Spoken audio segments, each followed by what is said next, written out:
today we're on the letter W. You can grab these worksheets free on the blog with the link in the caption.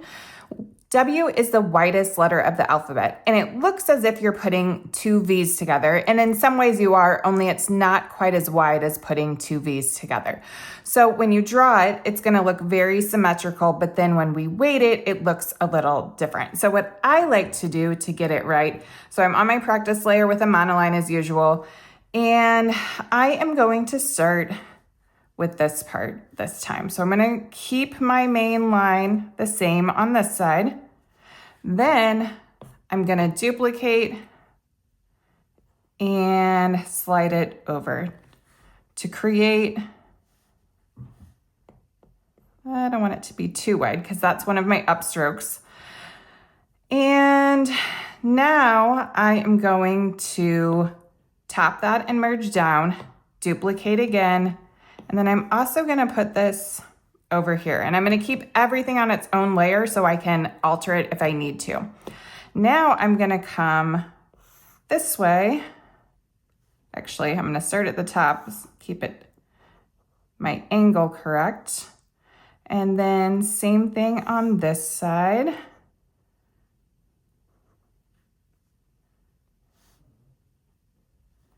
Takes my angle off. So you can see you'll do a bit of editing to make it work like you want to. W is one I play with a lot. So this one I'm going to also add some width here at the same direction. And you can see with how it's drawn, that's a little farther than that, then that's okay. It just needs to be the same width in both places. So I'm again going to duplicate that and bring it over, and that's going to help me create that same width. And you can see I'm getting a lot of lines now. So what I would usually do with a letter like this is pinch all this together and let it be sketchy and then trace another one just because it's a little bit trickier of a letter. So I'm going to extend that line up, cap everything off, and then fill it and see how it looks. This is the apex of the W. It could also end somewhere in here. It doesn't have to come all the way up to the top. It could also be pointed. There's actually quite a few ways to draw the W. I went with kind of a classic style. So now I've filled in my color, and you can kind of see it is essentially an upside down M, just a little slightly different. And then once you've got it drawn, you can kind of see if you want to add some extra width to maybe your downstrokes. So I'll just continue adding a little on both sides. And then I would reduce the opacity and trace it one more time. So just kind of pay attention to where the weight is added in my example, and then you can see that is where you will add your serifs.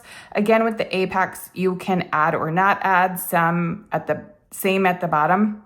But I pretty much always add these two. The rest I kind of add depending on the style I'm going for.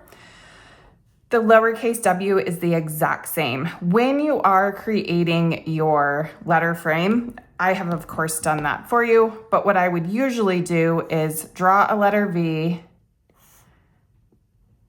and I will actually duplicate and bring it over to create my W. And that just creates my frame, but I am drawing a slightly more narrow V than I would have drawn for my actual letter V to keep the letter from getting too wide.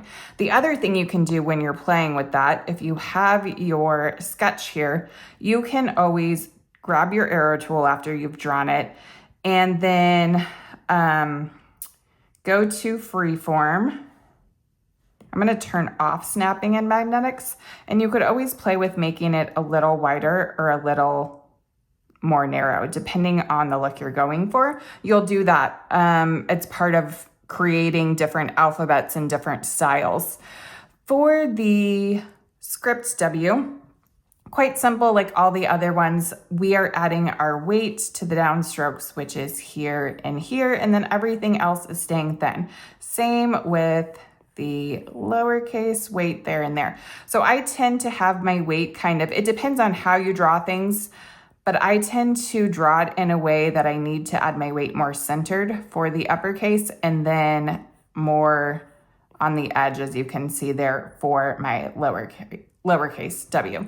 And then I've added some fun kind of curvy flourishes just for fun. They're good practice. If you want to keep it more basic, feel free. So there isn't a whole lot with the letter W. It is a slightly trickier one to draw and get right. So just practice it and play with it. It does not need to be perfect at first, but creating a very sketchy version and then tracing it would be my main tip to get the letter W to look like you want it to.